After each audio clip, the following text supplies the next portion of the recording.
Halo, apa kabar saudara? Semoga Anda sehat selalu dan tetap semangat. Saatnya Anda menyaksikan Berita Banten bersama saya, Maulia Fitriani. Sejumlah berita Banten akan kami sajikan untuk Anda. Berikut 3 berita utama hari ini.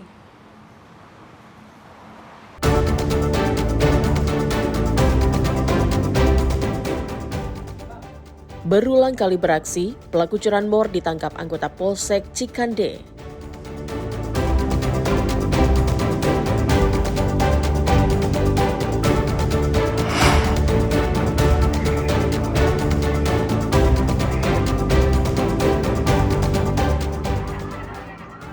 Perjuangan warga untuk mendapatkan BLT tetap datang meski sedang sakit.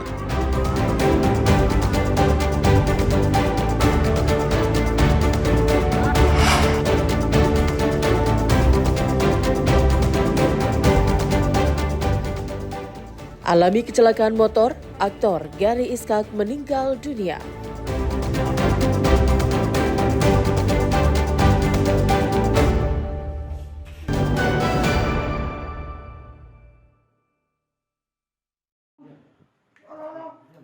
Anggota Opsenal Unit Reskrim Polsek Cikande meringkus pelaku pencurian motor saat berada di rumahnya di Desa Nagara, Kecamatan Kibin, Kabupaten Serang.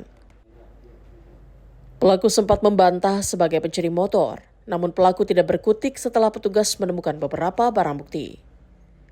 Dari tangan pelaku, polisi menemukan 2 motor hasil kejahatan dan kunci letter T yang digunakan saat beraksi. Penangkapan pelaku berawal dari informasi masyarakat serta hasil penyelidikan di lapangan. Berbekal informasi tersebut, tim Opsenal Unit Reskrim Polsek Cikande bergerak cepat dan berhasil menangkap pelaku. Kepada polisi, pelaku mengakui telah melakukan pencurian dengan pemberatan di berbagai tempat, termasuk wilayah Banten dan Jakarta. Dari penyelidikan yang kita laksanakan dan dibantu dengan informasi dari masyarakat, kita alhamdulillah berhasil mengamankan 1 orang terduga pelaku curanmor inisial MR, usia kurang 21 tahun di perumahan MGK Desa Nagara, Kecamatan Kibin.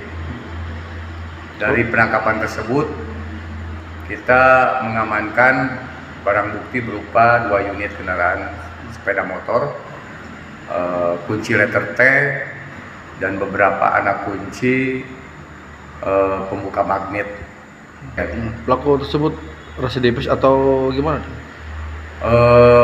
Untuk residivis memang belum, cuma dia kerap melakukan aksinya di beberapa daerah, terutama wilayah Tangerang juga sampai ke Jakarta.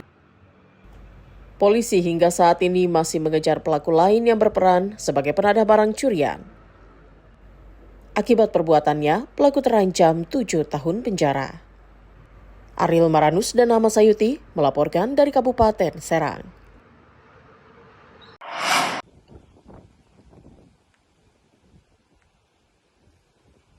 Pemerintah berencana akan melakukan reaktivasi jalur kereta api Rangkas Bitung Pandeglang.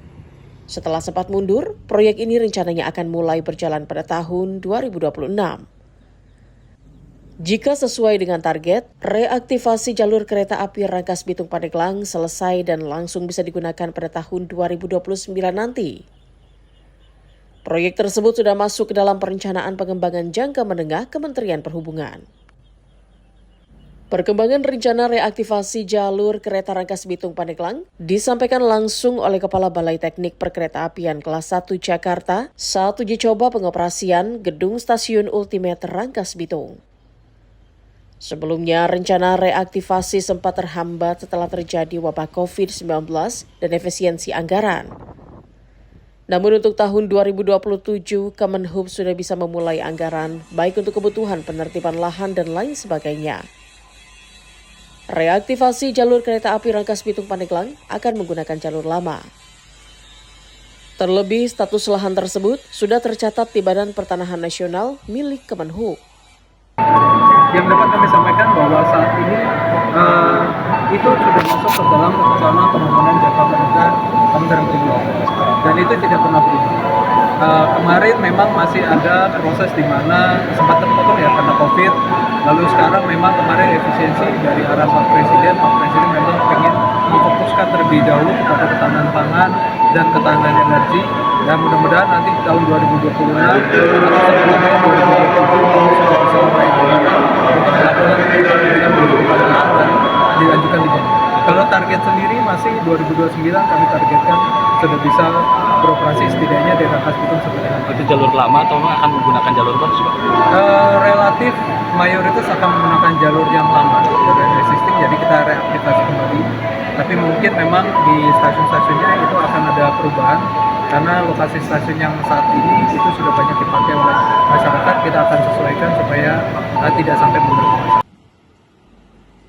Pihak Perkeretaapian Kelas 1 Jakarta juga telah melakukan survei jalur yang saat ini sudah banyak berubah menjadi kebun maupun pemukiman warga.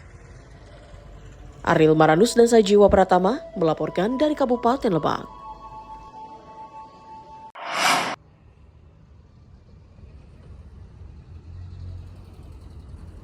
Sejumlah pengendara menghindari razia kendaraan karena takut mendapatkan sanksi tilang. Di Kabupaten Lebak, sejumlah pengendara justru mendapatkan kejutan kendaraan mereka terkena razia. Para pengendara sepeda motor dan mobil mendapatkan hadiah berupa buah-buahan dan souvenir menarik. Hadiah ini diberikan kepada mereka yang mematuhi aturan berlalu lintas dengan mengenakan helm, sabuk pengaman, serta kelengkapan sesuai dengan standar kendaraan bermotor. Apresiasi diberikan langsung Kasat Lantas Polres Lebak bersama jajaran polisi lalu lintas saat menggelar operasi Zebra Maung di Jalan Raya Kalijaga, Rangkas Bitung. Meski demikian, tidak sedikit pula para pengendara yang melanggar lalu lintas seperti tidak menggunakan helm, tidak menggunakan sabuk pengaman, dan kendaraan yang tidak dilengkapi spion dan nomor polisi.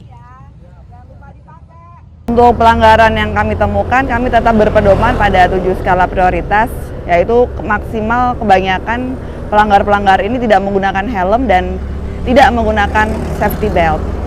Ya kebetulan memang pada operasi Zebra Maung 2025 ini kami dari Satlantas memberikan reward kepada para pengemudi yang tertib berlalu lintas berupa pembagian tas, buah-buahan, rebus-rebusan, tumbler, dan gantungan kunci. Jadi untuk pengendara-pengendara yang tertib berlalu lintas menggunakan helm, safety belt, tidak berbonceng 3, dan lain sebagainya, kami memberikan semacam reward kepada pengendara tersebut.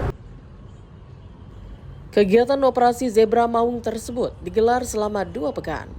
Jika ditemukan adanya pelanggaran, petugas akan memberikan teguran hingga penilangan manual kepada pengendara. Ariel Maranus dan Sajiwa Pratama melaporkan dari Kabupaten Lebak.